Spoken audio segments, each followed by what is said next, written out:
Jonah, welcome home, I should say. Even though you are abroad, I'm in the studio, but you're back in Germany. You've been there many times, and tell the people what is going on this summer.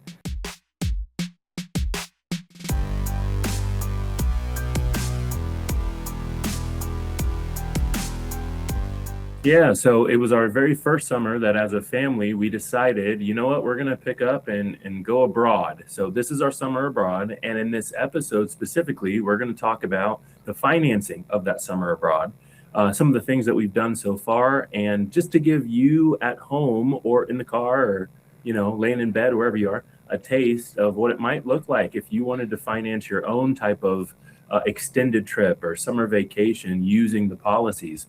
If you've listened to us before, you know full well that that's what I did in order to get here. And so this episode is kind of a walkthrough on how we did that, why we did it, what's going on, how long we'll be here, and all of the financing that takes place in the middle. So I'm excited to kind of walk through that. And hopefully you'll stay and it'll intrigue you and it'll incite maybe some get up and go in your spirit in this episode.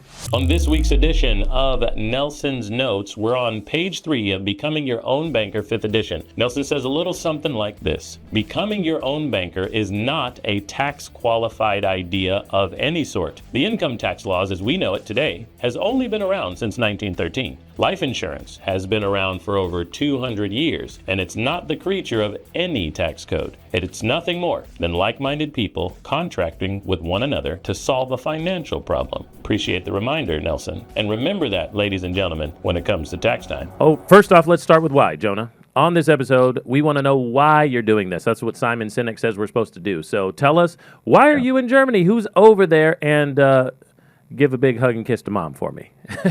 Yeah, so really what happened is I read a book last year, and you might have heard me talk about that on our podcast before, or if you tune into our social channels at The Banking Bros. Sometimes I post about the books that I've read over there, but I read this book called Die with Zero, okay? And the whole principle of the book is that you should spend all of your money while you're alive, and it goes into why and how, and it very much in detail distinguishes what's your money and what's not. But woven in that book a bit is this idea that if you've got bucket list items, your bucket list items actually have a time and a place when you need to do them in your life, right? Does that make sense? Yeah, if you've got a bucket list item to skydive, you can't put that off till you're 50 or 60 or 70 years old. Ooh, I bet you there's a lot of people who would disagree with you on that one, to be honest. But we get the point. Well, we do get the point. Again, right? The idea here, you develop vertigo in your 50s, skydiving's off the list, stuff like that. So you've got to work through it. So actually, this book actually has a website you can go to and kind of type in what you're looking to do in your life or what you've dreamed about, and it'll tell you what age you're supposed to go do it. So that way you can have maximum fulfillment and enjoyment. Anyway, long story short, I started thinking about that and realized that this idea of I want to go spend a summer abroad was on my list. And we've actually got our parents are right now stationed in the U.S. military overseas. And so when I put 2 and 2 together, I realized, well, this is going to be the summer. This is the summer that I can do that and save myself thousands of dollars by not having to pay for lodging, right? Yeah. I've also got smaller kids. My kids right now are 8 years old, 6 years old, and 3 years old. Again, the older they get, now we've got friends and soccer camps and basketball camps and whatever else they're doing and summer programs. And all of a sudden it makes it even harder to do that, or they're missing out. And so it was just the perfect time in order to do that. So that is why I'm here. It was kind of inspired by the reading of that book, Die with Zero. And then we piggyback that with family is here, stationed currently in the U.S. military. And so we could combine them. So now, full disclosure, originally when I read the book, we were headed to Costa Rica. Okay. So I still got those saved, Airbnb houses and all the things I was looking for. But we decided to pivot once we realized we could get some lodging help from family in the process. All right. Very good. So hold on. First off, before we get into the numbers here, I understand all that, and I haven't gone to the Die with Zero ideology yet. I haven't read the book, so I'm reminded that I got to get in there, and probably a lot of our prospects and clients and the people that we help should be thinking about the same things for sure, and so hopefully that inspires you. But you didn't say what Mom thought about you coming to crash her place for 30 days. Oh, yeah, I think she's fine with it All right. because she's at home by herself doing Okay, not right. very much. So everybody out there, She's put in all the good. chat, put in the comments, put in the notes whether or not you'd even want to go visit your family for 30 days, right? That's where we go there. Okay, so tell us what do you want to go into next? Do you want to tell us like Yeah. financing things, or you want to say you've only been there a couple days so far? It's been less than a week. Yep. And at this point, you know what we should do because we've got military family. Shout out to our stepfather, Captain Alan Finley in the United States Air Force, serving overseas. This Saturday will be the July 4th, 250th holiday. That is the sesquicentennial of our great nation, 250 years. So God bless our troops. God bless America. Thank you for those who are serving. We have a lot of military clients, a lot of military prospects out there who hear our stories being brats. We're brats from the Army. Our stepdad is now Air Force. And so we love you guys. And it's a perfect time to give you guys a shout out for the July 4th holiday, keeping our freedoms free. Thank you for that. Okay, Jonah. So where are we going to go now? Are you telling us already what you've done or how you did it? Yeah, let's talk a little financing even before we left, right? You got to do some planning before you leave. So here's kind of what I did. Now, you guys might have heard this before. It'll be a little bit of a repeat, but it's important I kind of walk through it. So first thing is I got to determine a budget, right? Are we spending 20 grand on this trip? Or are we spending 2 grand on this trip? We kind of had to determine. So here's what I did. I pulled up a few things I knew we wanted to do. Okay. Like we want to go here. We want to experience that thing. And so I started to get a gauge of the prices. So I did that with 4 or 5 things. And I started to realize that this trip was going to cost somewhere, 10,000 and under. Okay. Let's just kind of get a broad range, 10,000 and under. Okay, cool. I looked up pricing. As I remember, I told you originally we were going to Costa Rica. And I realized that for as long as we wanted to go, it was $3,000, $4,000, $5,000 for a Costa Rica stay. Once I realized we should actually just go to Europe and stay with family, we could obviously get rid of that $3,000, $4,000, $5,000. Okay, so you kind of see I'm just trying to find a pricing range in here, right? Okay, so here's what happened. Once I determined pricing range, which the range that I realized we needed to pull off this trip in the way that we wanted to do it was somewhere 10,000 or under, like I was willing to spend 10,000 or under, we jump into the policies, right? Yep.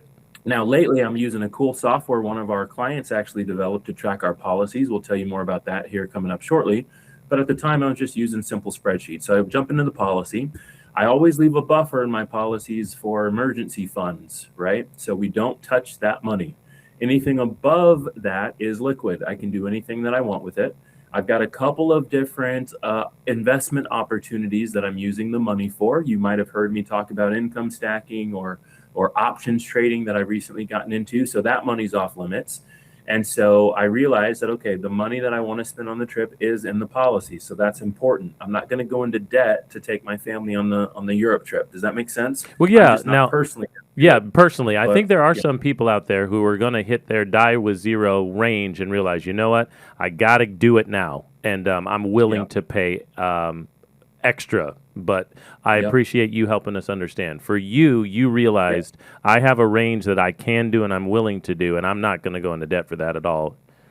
Exactly. For me personally, if I couldn't have made the trip possible, I probably just would have postponed one summer.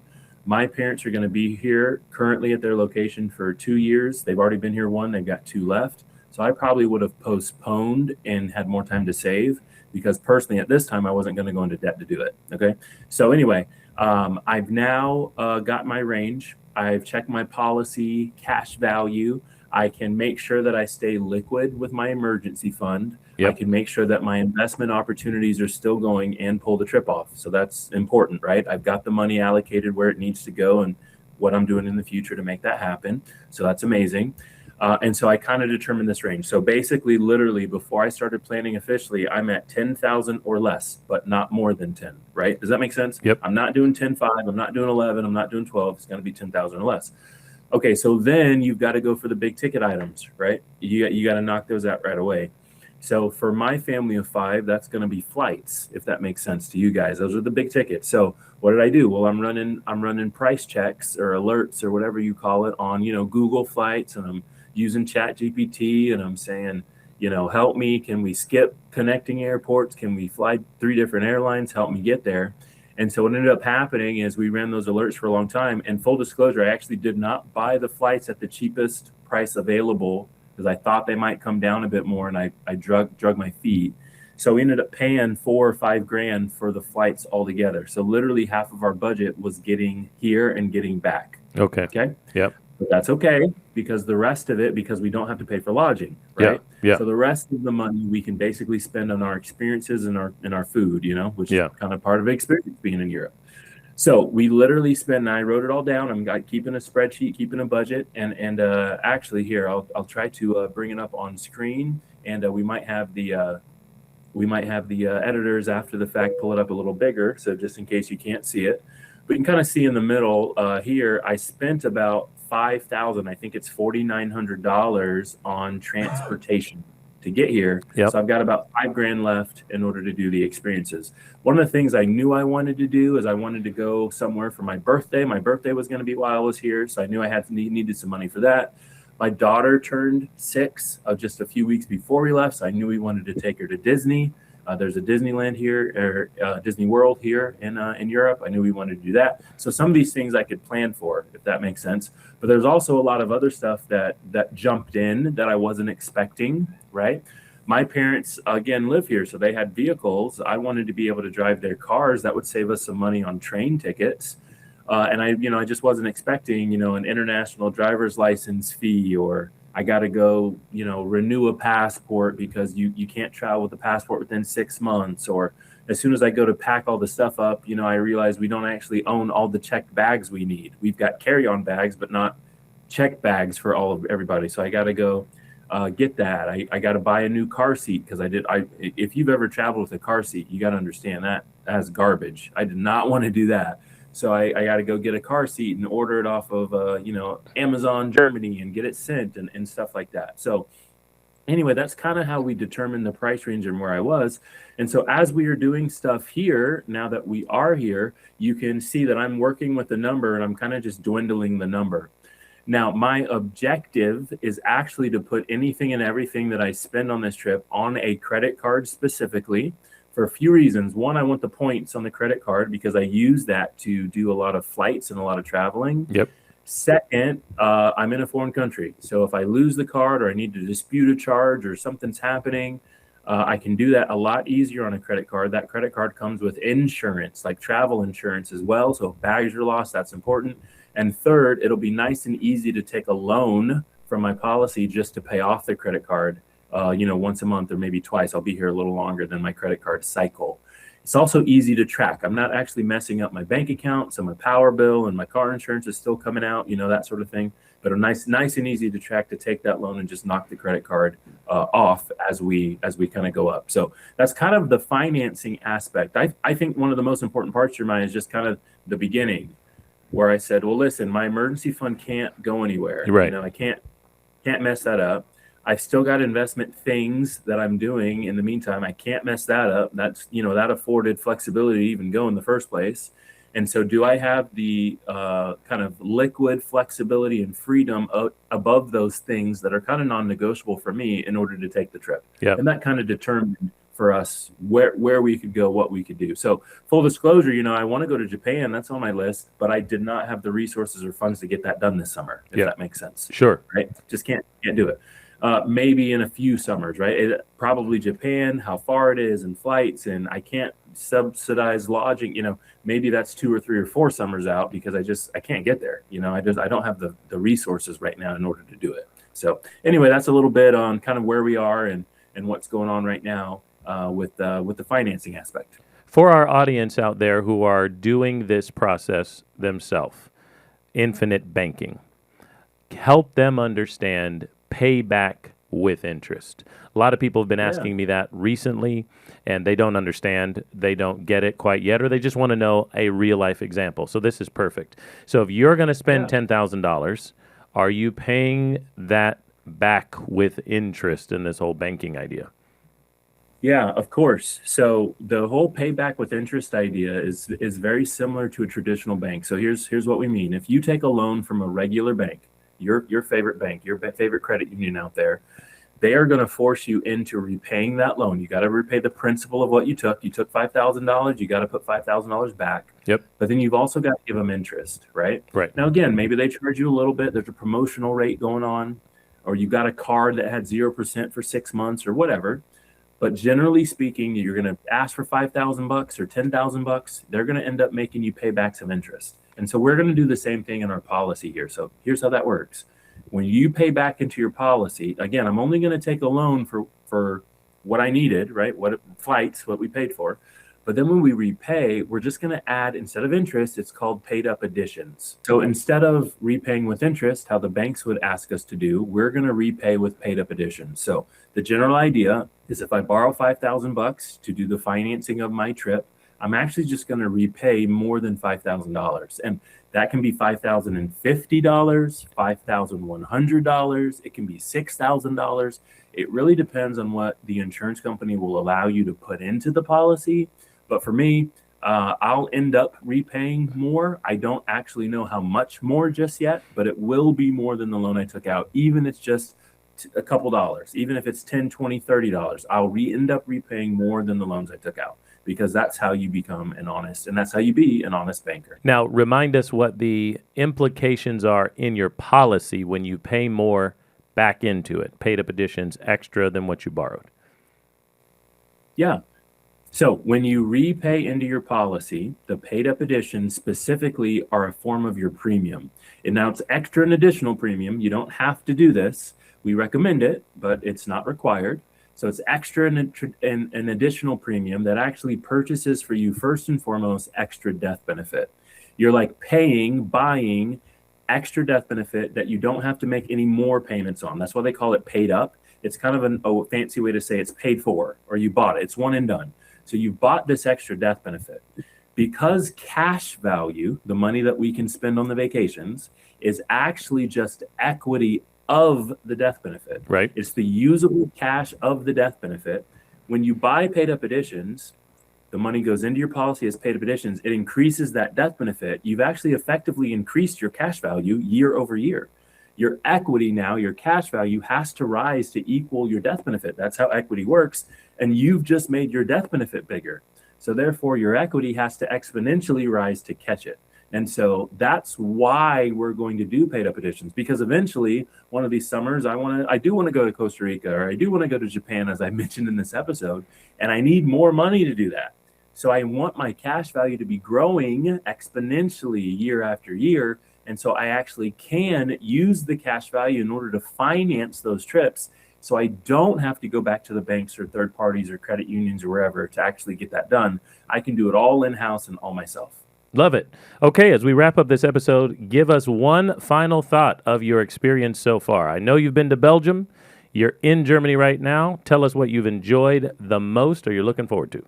Yeah, I think one of the things that I've enjoyed the most, and again, I'll if you're watching here, I'll have a picture for you. If you are listening, you've got to jump over to our YouTube channel and check out what we've got.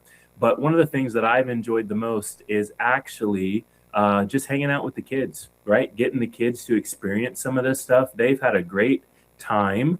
And yesterday's adventure actually was to the Berg Eltz Castle. And so I've got a picture of the family hanging out there. We thought it was so fun to look through all the rooms and see the suits of armor and all the old weapons and go through the tour and the souvenirs and have some frites, right? That's their German word for fries, and eat their food. We were having a great time. So one of the things that I have enjoyed most is actually just hanging out with the kids and having such fun with them so far. So we're looking forward to a lot more. We've got a lot of time left, but so far that's been the best part.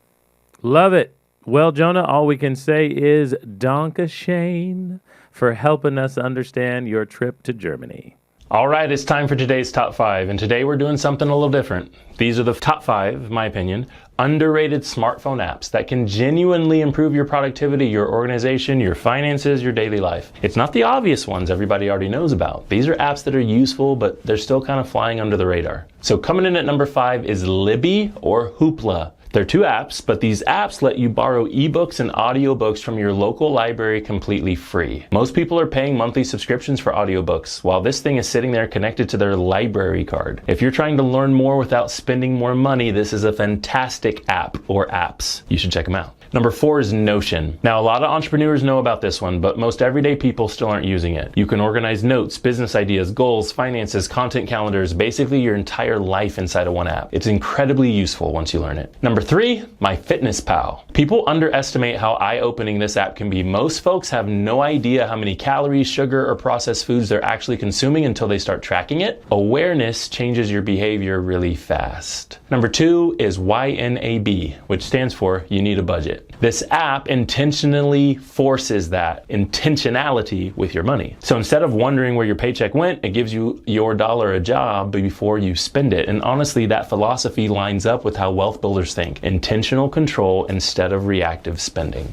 And finally, coming in at number 1 is ChatGPT. Most people still don't realize how powerful AI tools can be for learning, brainstorming, business planning, writing, productivity, or even just organizing your thoughts. The people who learn how to use AI well over the next few years are going to have a massive advantage in business and life. Now, before I leave, these tools themselves aren't what changes your life. It's the habits and the systems behind them. A great app used consistently is way more valuable than 10 apps you never open. And that's today's top 5. And if you've got an underrated app you swear by, let us know, because I'm always looking for new tools that can actually make life better. We hope you enjoyed this episode with my little bro celebrating his 34th birthday and a great summer abroad all over Europe, and understanding how you can finance that type of project utilizing your whole life system. The Save and Spend system allows you to save your money and spend someone else's all across Europe to see whatever castles in the sky that you want to go see. So remember that we're being practical about utilizing our policies for the stuff we want to do, so we